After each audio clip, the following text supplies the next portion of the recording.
آپ کو ایک بار پھر خوش آمدید کہتے ہیں پروگرام کے دوسرے حصے میں، اور دوسرے حصے کا آغاز آج ہم تھوڑا سا مختلف طریقے سے کرتے ہیں۔ ایک ایسی ہستی پاک کا ذکر اپنے پروگرام میں کرتے ہیں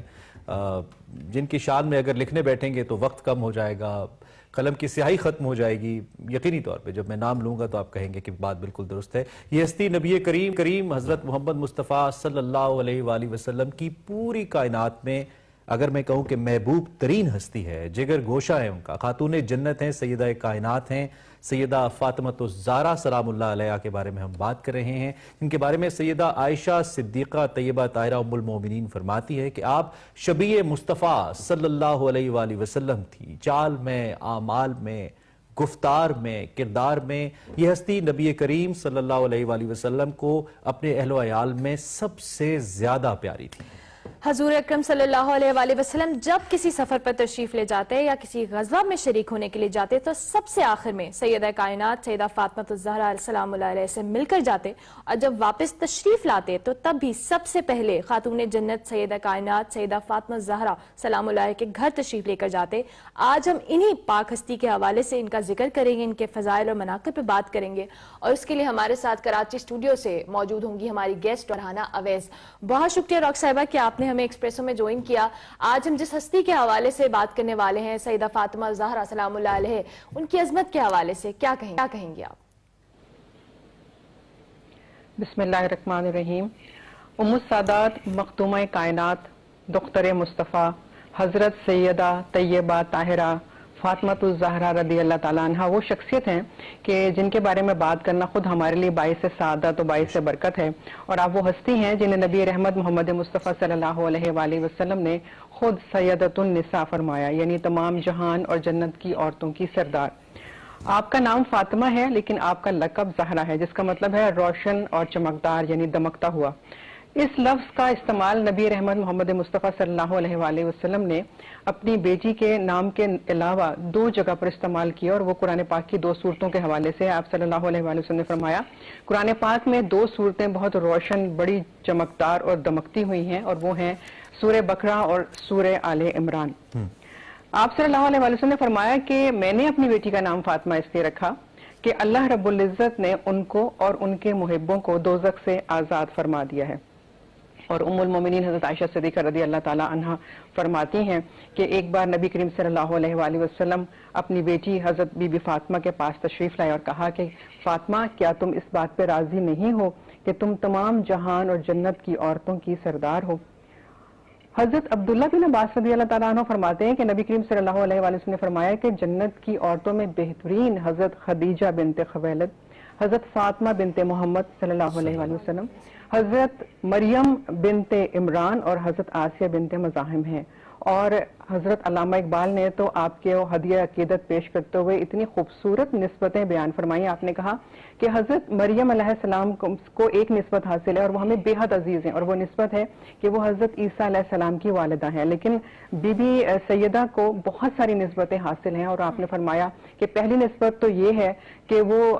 نبیوں کے سردار محمد مصطفیٰ صلی اللہ علیہ وآلہ وسلم کی صاحبزادی ہیں۔ دوسری نسبت یہ ہے کہ وہ ولیوں کے سردار حضرت علی کرم اللہ وجہ الکریم کی زوجہ محترمہ ہیں۔ تیسری نسبت یہ کہ وہ شہیدوں کے سردار حضرت امام حسین علیہ السلام کی والدہ محترمہ ہیں، اور پھر اللہ رب العزت نے آپ ہی کے ذریعے سے اولاد رسول کا سلسلہ جو ہے وہ جاری رکھا۔ تو گویا ایک طویل سلسلہ ہے جو آپ کے فضائل ہیں، آپ کی عظمتیں ہیں، اور میں سمجھتی ہوں کہ ہم بیان کرتے چلے جائیں یہ عظمتوں کا سلسلہ اور یہ مکمل نہ ہو پائے گا ایک پروگرام میں۔ ایک اور چیز آپ سے شیئر کروں، رسول پاک صلی اللہ علیہ وآلہ وسلم نے فرمایا کہ فاطمہ میرے جگر کا ٹکڑا ہے، اگر کسی نے فاطمہ کو تکلیف پہنچائی تو اس نے مجھے تکلیف پہنچائی، اور جس نے مجھے تکلیف پہنچائی اس نے اللہ کو تکلیف پہنچائی۔ حضرت سید خدری رضی اللہ تعالیٰ عنہ فرماتے ہیں کہ نبی کریم صلی اللہ علیہ وآلہ وسلم نے فرمایا کہ جب فاطمہ غضبناک ہوتی ہیں تو اللہ رب العزت غضبناک ہو جاتے ہیں، اور جب فاطمہ راضی ہوتی ہیں تو اللہ رب العزت راضی ہو جاتے ہیں۔ اور جیسے ابتدا میں آپ نے فرمایا کہ رسول کریم صلی اللہ علیہ وآلہ وسلم کی ان سے محبت کا یہ حال تھا کہ آپ کہیں پر بھی تشریف لے جا رہے ہوتے تو سب سے آخر میں اپنی بیٹی فاطمہ الزہرا رضی اللہ تعالیٰ عنہ سے ملاقات فرماتے، اور جب کہیں سے واپس آتے جی جی تو سب سے پہلے اپنی بیٹی سے ملاقات کرتے. ٹھیک, یہ تو آپ نے نبی کریم صلی اللہ علیہ وآلہ وسلم کی ذات اقدس کے حوالے سے ان کا جو تعلق, ان کی جو محبت تھی بی بی فاطمہ رضی اللہ تعالیٰ عنہ سے, اس کے حوالے سے آپ نے اظہار خیال کیا. میں چاہتا ہوں کہ آپ بی بی سیدہ کی شخصیت کے حوالے سے, ان کی شخصیت پاک کے حوالے سے بھی تھوڑا سا بتائیے کہ اس کے کون کون سے ایسے خاص تھے ان کی شخصیت کے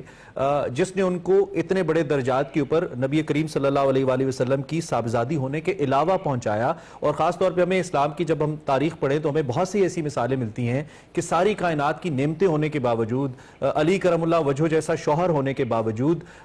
دنیا کی غربت بھی انہوں نے دیکھی اور اس مفلسی کو مثال بنایا دنیا کے لیے کہ دنیا کی زندگی عارضی ہے. تو آپ ذرا ذات اقدس کے ان خاص کے حوالے سے بتائیے جو لوگ ہمیں دیکھ رہے ہیں. جی, سیدہ کی ذات پاک جو ہے وہ بے شمار خوبیوں کا مرکہ ہے, اور اسی لیے آپ کو بطول بھی کہا جاتا ہے کہ دنیا سے بے رغبتی انہوں نے اختیار کی اور ہمیشہ اللہ کی رضا کی خاطر جو ہے اللہ سے لو لگائے رکھی. اور بہت ساری خصوصیات انہوں نے اپنے والدین سے حاصل کی کہ وہ صبر و رضا کا اور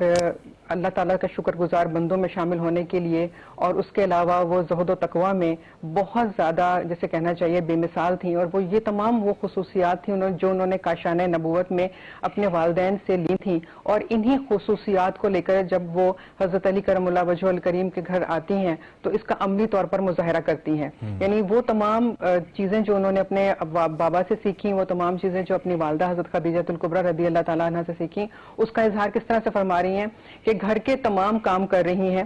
جس میں گھر کی صفائی کرنا یعنی جھاڑو دینا بھی شامل ہے, چکی پیس رہی ہیں یعنی کہ آٹا گھر میں ہی پیس رہی ہیں, بچہ گود میں ہے اس کو ساتھ ساتھ دودھ پلا رہی ہیں, اور زبان پر تلاوت کلام پاک جاری ہے. اور جب اس طرح سے بچوں کی تربیت کی جا رہی ہو کہ آپ ہر وقت اللہ رب العزت کا ذکر اپنی زبان مبارک سے کر رہے ہوں, عملی طور پر آپ اپنے کردار میں اچھائیوں کا مظاہرہ کر رہے ہوں, اور وہ کس طرح سے کہ نہ صرف یہ کہ آپ اپنے بچوں کے کام کر رہی ہیں, اپنے شوہر کے کام کر رہی ہیں, مگر اس کے علاوہ اگر کوئی دروازے پہ سائل آ جاتا ہے تو کبھی خالی ہاتھ نہیں جائے گا. کہ ایک مرتبہ ایک سائلہ آئی اور اس نے کہا کہ میرے پاس لباس نہیں ہے, مجھے اللہ کے رسول کی بیٹی مجھے کوئی لباس عطا کیجئے. تو آپ نے کیا کیا کہ جو بہترین لباس تھا وہ اٹھا کے اس کو عطا کر دیا, کہ انہوں نے اپنے والد سے یہی سیکھا تھا کہ جو کچھ ہے اسے دوسروں تک پہنچا دو. خود ایک وقت کی بھوکی ہیں, لیکن جب تھوڑی سی کوئی کھانے کی چیز حضرت علی کرم اللہ وجہ الکریم آپ کے پاس لے کر آتے ہیں, اور سائل دروازے پہ آ کے یہ کہتا ہے کہ رسول کی بیٹی میں 2 وقت سے بھوکا ہوں, مجھے کھانے کے لیے کچھ دے دو,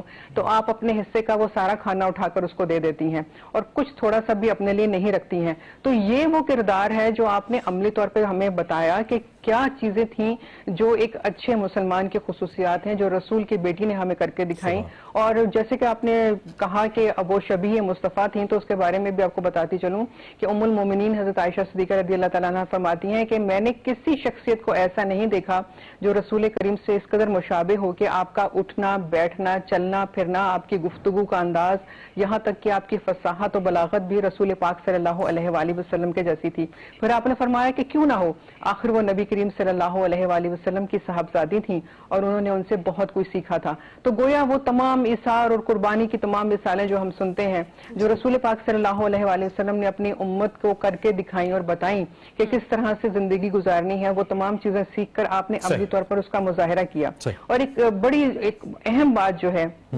جو نبی کریم صلی اللہ علیہ وآلہ وسلم نے اپنی پیاری بیٹی کو محبت کر کے ہمیں ایک میسج دیا, وہ یہ تھا کہ بیٹیاں محبت کرنے کے لیے ہوتی ہیں, بیٹیاں احترام کے لیے ہوتی ہیں. اور آپ نے کس طرح سے اس کا اظہار فرمایا کہ جب سیدہ تشریف لاتی ہیں رسول پاک صلی اللہ علیہ وآلہ وسلم سے ملاقات کے لیے, تو آپ صلی اللہ علیہ وآلہ وسلم ان کی محبت میں, ان کے احترام میں کھڑے ہو جاتے اور ان کو خوش آمدید کہتے, انہیں اپنی جگہ پر بٹھاتے, بعض دفعہ اپنی چادر مبارک بچھا دیتے ان کے لیے اور ان کو بوسہ دیتے. اور اس کے جواب میں